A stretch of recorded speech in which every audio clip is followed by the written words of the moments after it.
Nicki Minaj.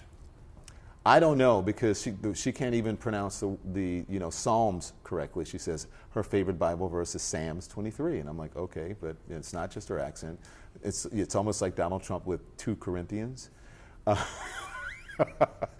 So and then she called me she said something that was very homophobic about me, and I usually don't respond to things like that, but I thought that I had to because in this particular situation, because it was so egregious, not only in the moment that we're in is so serious right now, that I didn't think that that was warranted. And Nicki Minaj has many, many issues that would lead one to believe that those issues are possibly the reason that she's cozying up to MAGA right now. Such as her brother is reportedly a pedophile.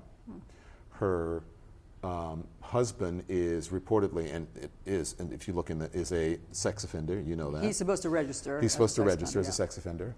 And then there's supposedly another issue, allegedly with another family member.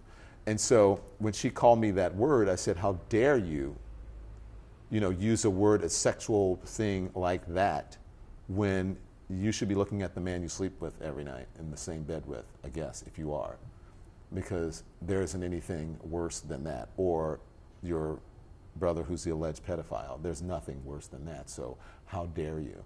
And also to say that you're a Christian and you're calling me out as a Christian, and I wouldn't do that to any other religion. Did she not recall the 2012 Grammy Awards when the Catholic Church came after her, when they said her performance at the Grammys was sacrilege? When the Catholic League and all of those folks and Christians were going after her for her egregious performance at the Grammys, she's a hypocrite. And also, reportedly, she's possibly an undocumented person. She has said that she's undocumented. She came as a child, and I don't know if she's ever registered to be a citizen. And if that is true, under those rules, which are under Donald Trump's rules, she should be picked up, detained, reported, and deported.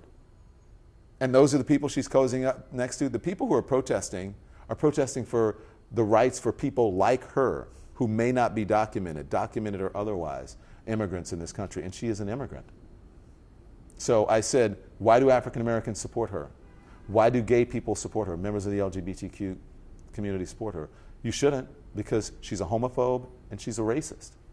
She's racist against, I believe, black Americans. And you called her a pick-me. What's that? Pick me. Someone who's always like, pick me. No, pick me.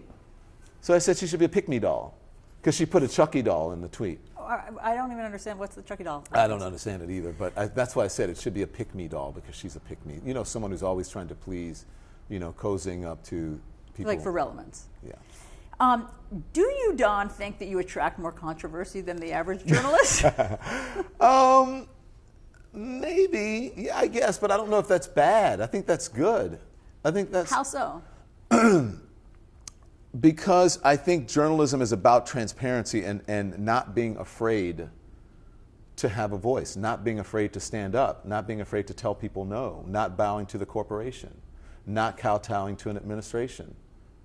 That's, so, it may not be the style that everyone likes, but I will always tell the truth, and I tell the truth without fear or favor, no matter what demographic it is. I mean, you were with me when African Americans were pissed at me about certain things, and I said, when gay people were pissed at me about certain things, and I said, when Muslims were pissed at me, when Jewish people were pissed at me for just reporting the news. And so, you think trouble follows me wherever I go. I just think that, I just believe that, like doctors and lawyers, that journalists have take an oath to tell the truth no matter what, whether it's our bosses or not, we challenge power no matter where it is. And that's what we're supposed to do.